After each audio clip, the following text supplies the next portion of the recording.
കാട് വിട്ടു വരുന്ന കാട്ടുപോക്കിന് കാടി വെള്ളം കലക്കി വെക്കുന്ന പണിയാണ് ഇവിടെയുള്ള ഉദ്യോഗസ്ഥന്മാര് ചെയ്തുകൊണ്ടിരിക്കുന്നത്. ഈ മണ്ണും ഈ മലയോര നാടും ഇവിടെ പണിയെടുക്കുന്ന കർഷകന്റേതാണ്.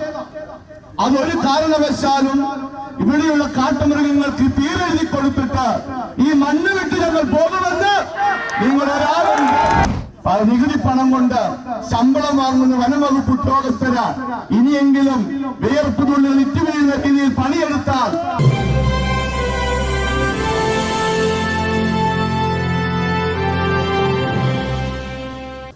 ഇന്നലെ മുതൽ ഈ നിമിഷം വരെ പ്രതിഷേധങ്ങളും സമരങ്ങളും റാലികളും മുദ്രാവാക്യങ്ങളും കൊണ്ട് മുഖരിതമാണ് നമ്മുടെ ഈ നാട്, വളരെ പ്രത്യേകിച്ച് ഈ കക്കയം ദേശം.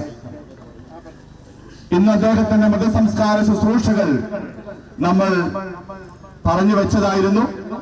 പക്ഷേ ചർച്ചയിൽ തീരുമാനമാകാത്തതുകൊണ്ട് ആ മൃതസംസ്കാര ശുശ്രൂഷ നീണ്ടുപോവുകയാണ്. അതിന് ഇവിടെയുള്ള മനോഹര കർഷകരല്ല കുറ്റക്കാർ എന്ന് ആദ്യമേ പറയാൻ ഞങ്ങൾ ആഗ്രഹിക്കുകയാണ്. പോത്തിന്റെ ചെവിയിൽ വേദമോതിയിട്ട് കാര്യമില്ല എന്നത് ഒരു പഴഞ്ചൊല്ല് മാത്രമായിരുന്നുവെങ്കിൽ ഇന്നത് അന്വർത്ഥമാവുകയാണ്.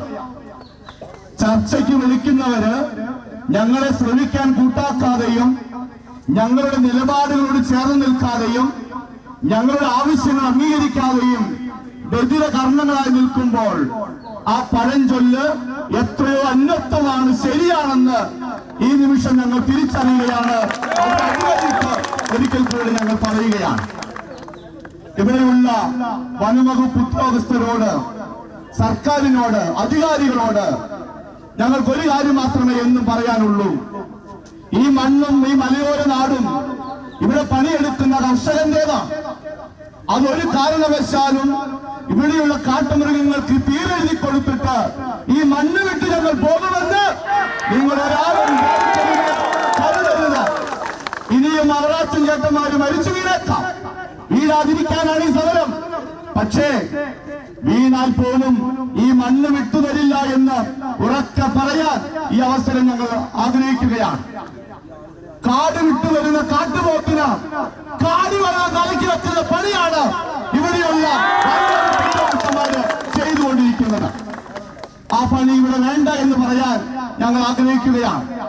ഞങ്ങൾക്കൊന്നേ പറയാനുള്ളൂ, ഇനി ഒരു വന്യമൃഗം പോലും ഈ മലയോര മണ്ണിലേക്ക്, പണിയെടുക്കുന്നവന്റെ കൃഷിത്തോട്ടങ്ങളിലേക്ക്, വീട്ടുപറമ്പിലേക്ക് വരരുത്. അതിനെന്ത് ചെയ്യണമോ അത് ചെയ്യാൻ ഇവിടെയുള്ള സർക്കാരും വനംവകുപ്പും മെനക്കെടണം, പണിയെടുക്കണമെന്ന് ഞങ്ങൾ ആവശ്യപ്പെടുകയാണ്. എന്തുകൊണ്ടാണ് ഈ വന്യമൃഗങ്ങൾ ഈ നാട്ടിലേക്ക് ഇറങ്ങുന്നത്? അതൊറ്റ കാരണമേ ഉള്ളൂ, മനുഷ്യനോടുള്ള സ്നേഹം കൊണ്ടല്ല, പിന്നെയോ അവയ്ക്ക് തീറ്റയും വെള്ളവും ഇല്ലാത്തത് കൊണ്ടാണ്.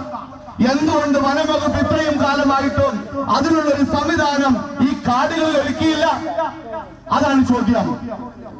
നികുതി പണം കൊണ്ട് ശമ്പളം വാങ്ങുന്ന വനംവകുപ്പ് ഉദ്യോഗസ്ഥര് ഇനിയെങ്കിലും വിയർപ്പ് തുള്ളികൾ ഇറ്റുവീഴുന്ന രീതിയിൽ പണിയെടുത്താൽ ഒരൊറ്റ ഈ മണ്ണിലേക്ക്, മലയോര കർഷകന്റെ മണ്ണിലേക്ക് വരില്ല എന്നത് ഉറപ്പാണ്.